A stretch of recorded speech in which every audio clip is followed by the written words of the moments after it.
السلام علیکم ورحمت الله وبرکاتو. نو زمونږ د امیزون چې کوم بزنس ماډل زو هغه کې ما تاسو سره ایکسپلین کړل چې څومره بزنس ماډل دي. دا پنځه چې کوم دي دا ډېر مشهور دي، دا شیر کړل. خو اوس به بعض کسانو چې افیلیټ مارکیټینګ خو مارکیټینګ دی، دا په امیزون بزنس ماډل کې نه راځي. نو زما د بزنس ماډلز نه مطلب دلته دا دی چې کومه طریقې سره تاسو په امیزون باندې کار کولی شئ. صحیح ده. یا اوس څوک چې ورچوال اسسټنټ خو په امیزون بزنس کې نه راځي، مطلب هغه خو سرویسز ورکول دي یا نور داسې په فریلانسینګ په دې کې راځي. نو صحیح ده، موږ صرف نن په دې کورس کې دا ډسکس کولو کوشش وکړو چې تاسو په دې پوه شئ چې کومه طریقه تاسو ته دا کوم بزنس ماډل تاسو سٹارټ کړئ. او زموږ صرف دلته دا مطلب وو چې تاسو په دې باندې پوه شئ چې په کومه طریقه باندې په امیزون کې کار کیږي، کار کولی شو موږ. صحیح ده. نور د هغې ته ما ویلي چې دې ته په ما نوم ورکړی چې دا امیزون بزنس ماډل دی، مطلب دا چې په دې طریقو باندې موږ په امیزون کې کار کولی شو. نو د هغې چې کومه شارټ شان سمري ده، موږ امیزون بزنس ماډل کې ورچوال اسسټنټ کوشش کو یاد هم کو، بیا هم ډراپ شپینګ، بیا هول سیل، بیا پرایویټ لیبل او بیا افیلیټ مارکیټینګ. نو کو په دې کې تاسو څه کوېسچن او تاسو نوې پوه شوي بیا ماته ان شاء الله زه به کوشش وکړم چې تاسو پوه کړم او په صحیح طریقه باندې تاسو ګایډ کړم. او دا ستاسو په حالاتو باندې ډیپینډ کوي، بیک ګراوند باندې ډیپینډ کوي. که تاسو سره ټایم وي او تاسو یادولی شئ او ایز ا ورچوال اسسټنټ زه ټولو ته وایم چې تاسو ایز ا ورچوال اسسټنټ کار سٹارټ کړئ.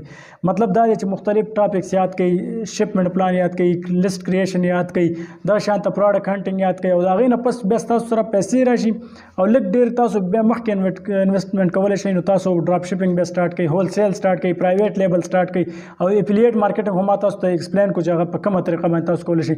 نو دا یو سمری وه او دا ټاپکس موږ په دې کې ډسکس کړل. په دې کورس کې دا یو شارټ شان کورس و.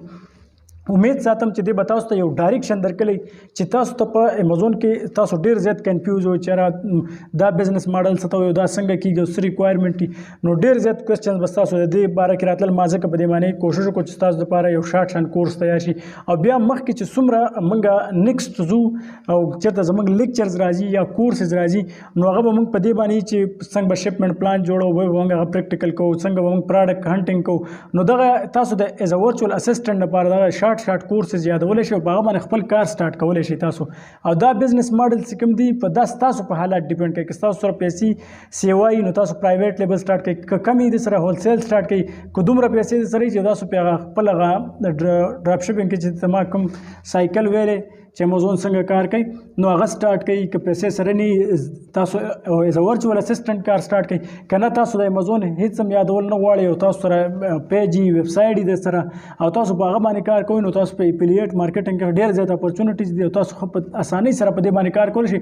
ستاسو د امیزون لږ نالج هم نه وي، بس امیزون به تاسو ته خپل افیلیټ آی ډي درکړي، په هغه کې به د پروډکټ خپل لینک وي. ستاسو د لینک نه چې څوک هم پروډکټ اخلي تاسو ته به د هغې پیسې میلاویږي، تاسو ته به د هغې کمیشن میلاویږي. نو افیلیټ مارکیټینګ چې کوم دی دغه یو ښه ذریعه ده او ډېر خلک په دې باندې کار کوي. نو دا یو شارټ کورس او امید ساتم انشاءالله چې تاسو ته به دې نه ډېره زیاته فایده شوي.